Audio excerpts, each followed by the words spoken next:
Čau lidi, dneska vyrážíme na třetí túru po Vysočině. Třetí. Vlastně zároveň poslední. Dom teda myslel, že nevím, asi ve venku minus 50, proto má návleky. Takový teplo nebude jako. Na sluníčku je vedro, ale jinak nic moc. Svědí mě hlava.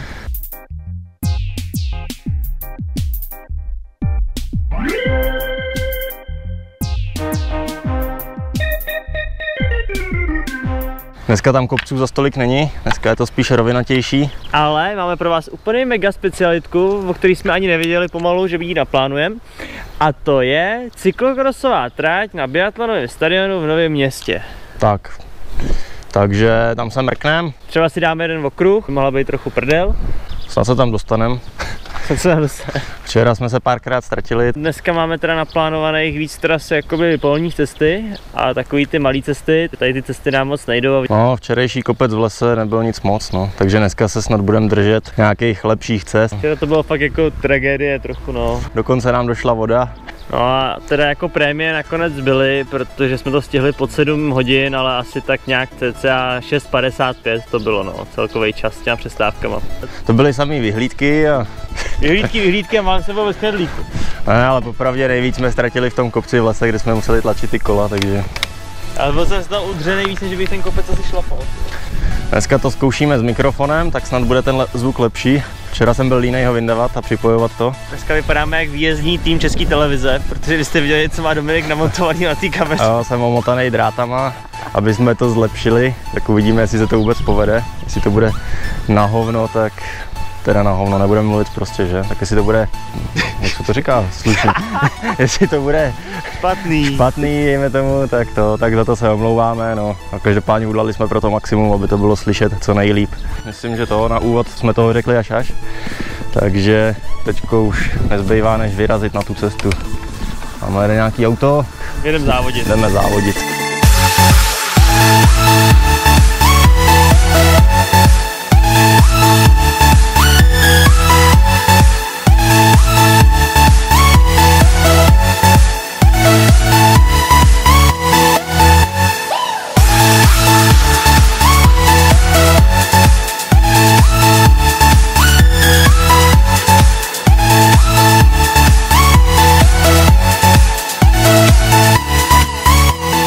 Jo, teď jsme na cyklostezce, odkud jdeme kam?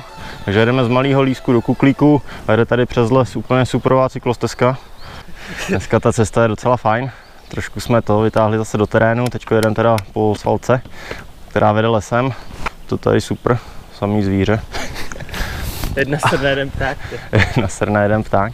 Dneska fakt na pohodu trasa, má to nějakých 50 kiláků. Protože nejdřív z kopečka dolů, pak do kopečka nahoru. Takže super. Ten limit jsme tam dali asi 6 hodin. 6 hodin tam je. I se zastávkama, každopádně čistá jízda, počítám zase tak do 3 hodin. Se každopádně zdržíme ještě na tom biatlonovém stadionu. Jestli to tam půjde, tak si tam zkusíme projet nějakou trasu. Něco z toho natočíme samozřejmě. To je asi všechno zatím. Teď už nás zbývá poslední tady asi 400 metrů. Ty topové cesty. To byla vlastně první část té cyklostezky. My jsme pak přejeli silnici a tady ta cyklostezka tím lesem pokračuje. Teďko pojedeme dál, pojedeme směr ten Kuklík. Nejdřív bude ten biatlonový stadion a potom se přesuneme vlastně na nějaký ten rybník. Je to tady nejznámější rybník vlastně tady jakoby na Žďársku. No. To je až ke konci, to je nějakých 10 km před cílem. Takže to bude na nějakým 40. kilometru dnešní trasy. Tu trasu vám ukážu zase tady někde kolem mě. Tu, anebo kde bude místo. Tak jo, jeden dál.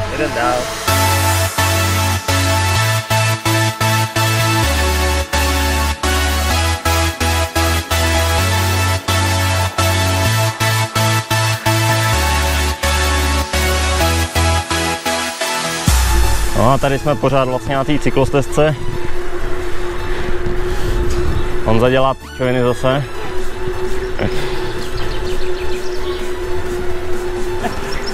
Nejlepší záběr by byl, kdyby si rozbil hubu. Já to nedělal hodně zlíbití. No, to už jen potom 3 dny a ještě nic. Teďko vlastně sjíždíme tu cyklostezku dolů. Měli bychom se dostat na tu jednu hlavní silnici, kterou přejedeme. A následně se napojíme dál na tu cyklostezku, která vede do toho Kuklíku. Tady je teda zima, dneska je tady fakt zima. Na začátku se mi Honza smál, že jsem hodně oblečený. Jsem si vzal i rukávky, tyjo, a mám pod dresem ještě triko. Že prej dneska je hrozný vedro. No a teď, když jsme jeli tím lesem a z toho kopce, bylo tady asi 17 stupňů, tak mě byla jako zima, jo, ale Honza vyloženě mrznul. Já jsem asi umrzt, kdyby mohl vidět, že bude v půlce června takováhle kosa. Ale teď tím větrem, kdyby nefoukal ten vítr, tak je krásně. To jsou prostě zase divný větry. Takže nic moc. Ale jako štreka to je fakt top, to nemá chybu. Tahle cyklostezka je prostě úplně parádní. Kdo by si troufnul, tak to může se si nabruslit.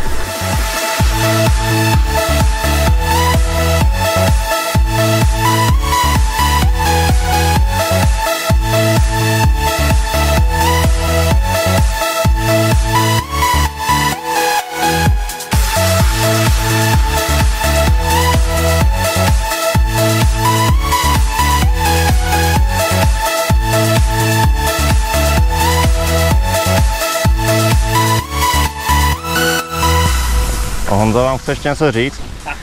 Takový místní znalec. Takže, budeme upřímný, teď jsme zase někde v prdeli. Ne, víme, kde jsme, protože tady je mapa, pěkná mapa. Mapa nám ukazuje nějaké zajímavosti. Honza si to přečte a řekne vám to. Památný klen, nemám absolutně tušení, co znamená památný klen. Třeba si oživit paměť. Jo, takže když tak Google. A moment ještě. A hodně zapomíná, no, přece jenom zestárnul, takže už si to nepamatuje z hlavy. Tak ještě jednou se podívá. To nejlepší z Novoměstská, tam hned vedle je chráněná krajinná oblast Žárský vrchy, je tady prý Bohdalec, ale ten je taky v Praze, takže to nemusíte jezdit až sem, když se chcete podívat na Bohdalec. A jinak tady nic zajímavého není. My jsme teď vlastně tady odsaď jsme vyjeli a tady jsme projeli těma cyklostezkama, vlastně tady vede ta cyklostezka, ta superová cesta, co jsme vám točili. Jo, a dojeli jsme tady do toho Koníkova. Tady se vlastně napojíme dál a pojedeme do toho Kuklíku. Očekávám super trasu. A tady teda si to možná můžeme zkrátit, aby jsme nemuseli jezdit po té silnici v druhé asi třídy to je. A protože tady, jak kroužím z Kadova pojedeme tady vlastně přes Frišavu, 3 studně. Z těch 3 studní dojedeme tady do toho biatlonového areálu, kde zkusíme to projet na těch kolech. Ještě když Dominik zaměří, tak tady ta fialová, která se tváří jako pěkná cyklostezka, třeba byste řekli, že jo. Tak byl ten nechutný včerejší kopec. No a my už jedeme dál. Tak jo, padáme odsaď.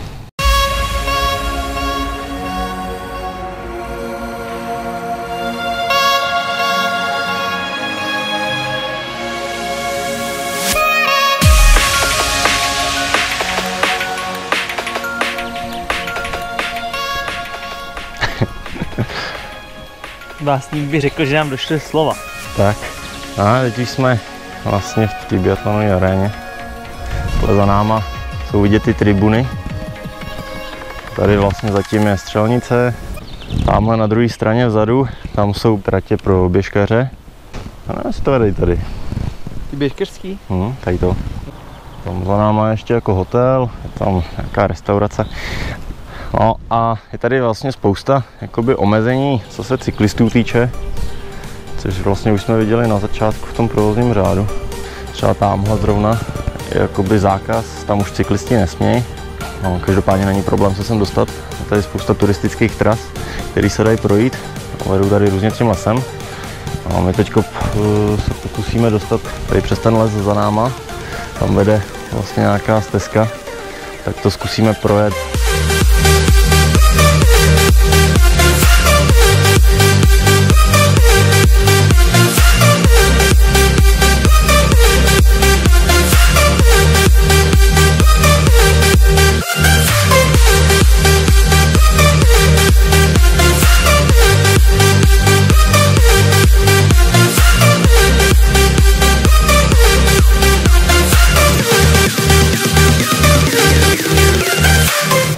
Jsou tady paráda, je to odstupňovaný.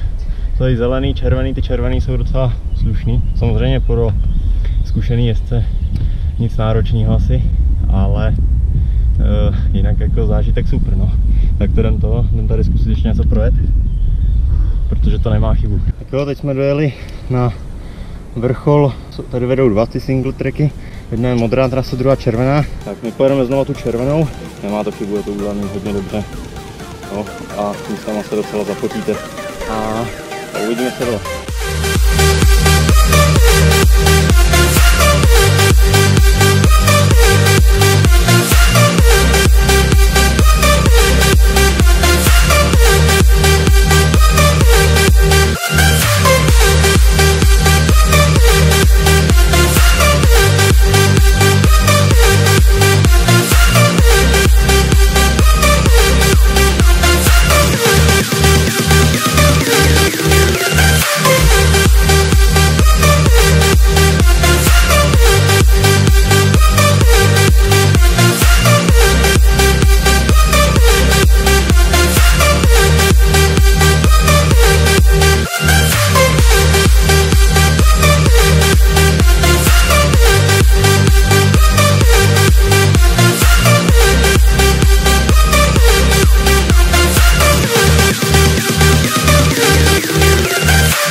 Jsme právě u domanínského rybníka, zvaného Domaňák.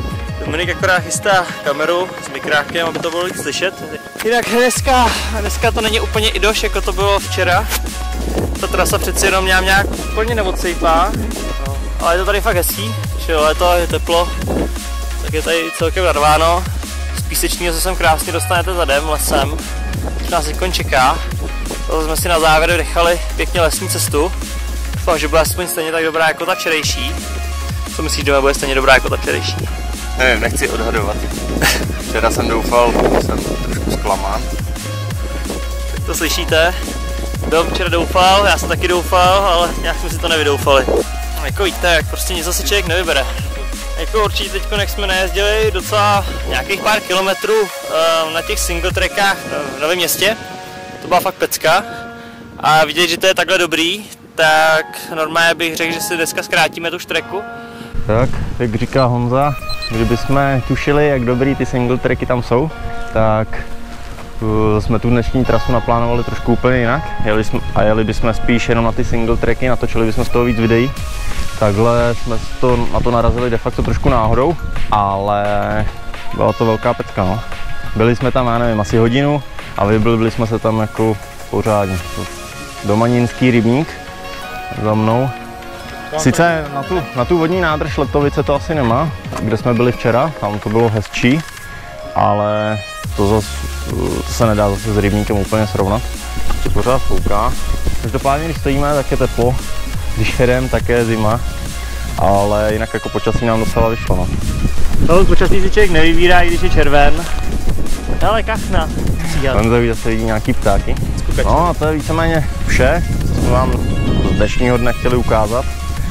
Tímhle dnem vlastně končíme tady na Vysočině a pojedeme zase zpátky domů. Došlapeme ještě těch pár kilometrů zpátky na barák. Tam nás bude čekat jídlo. Opět jídlo. Dneska nebyl takový hlad, i když Honza o tom jídle mluví posledních 10-20 km hodně, že už nemá energii. Každopádně teďko ty poslední kopce zase brutálně zadupal, jo. Měl jsem se dělat, abych mu stíhal. No jo, to jsem překvapil sám sebe, teda musím říct. Jako mladíčký Contador prostě zase zaútočil na vítězství a myslím, že si to zaslouží. Tam si dá ještě turbošneka, aby měl energii. Protože to je před finišem nějaký prostě ten sráč, který má pomoct k tomu, abych neumřel. To je úplně super mega rychlý cukr. No a jedeme teda na to jídlo a tím bych uzavřel náš výlet Tour de Vysočina.